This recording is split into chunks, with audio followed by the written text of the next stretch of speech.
What is Great California Exodus and what impact, if any, is it going to have on the real estate market?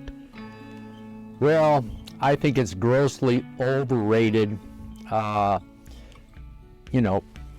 California's population is declining, but it's not a crisis. It might be a concerning trend. But between 2020 and 2023, 600,000 Californians moved out of the state, and 263,000 new Californians came into the state.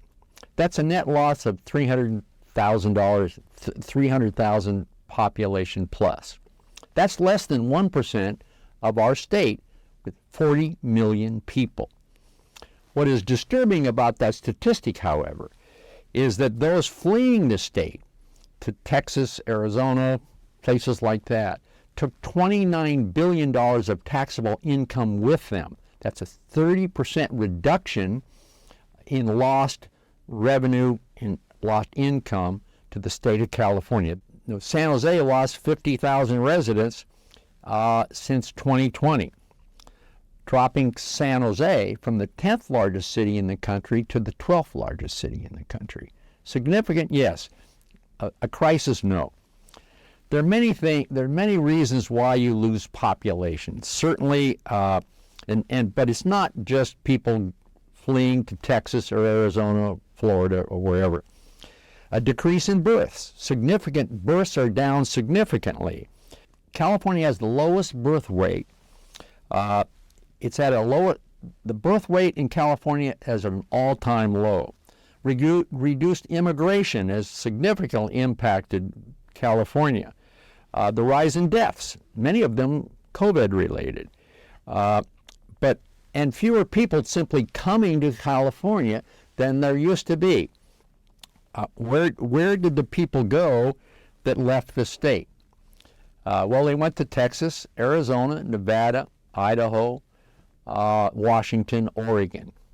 And where did these new Californians that I mentioned come from? Well, Texas, Arizona, Nevada, Washington, and New York. Mm-hmm. The number two in-migration of people into California, number two is New York. Mm. So that will tell you something about the strength and the draw of Silicon Valley. So is it a crisis? No.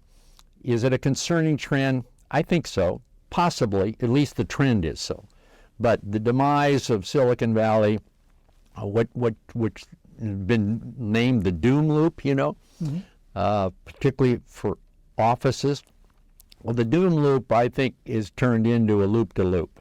It's simply not something that we ought to be seriously concerned about, but we ought to watch the trend significantly. Only 4 major companies have left California for other states, but their workforce largely hasn't followed. Tesla is still building automobiles in Fremont and leasing buildings here. Tesla in the last year has leased 2 300,000 square foot buildings, one in Palo Alto and one in North San Jose. Largely, the loss of companies is because the management wants to live in Texas where they don't have any income tax or things like that. But their employees haven't followed. I think that's a significant indication that this is not a crisis, but maybe a concerning trend.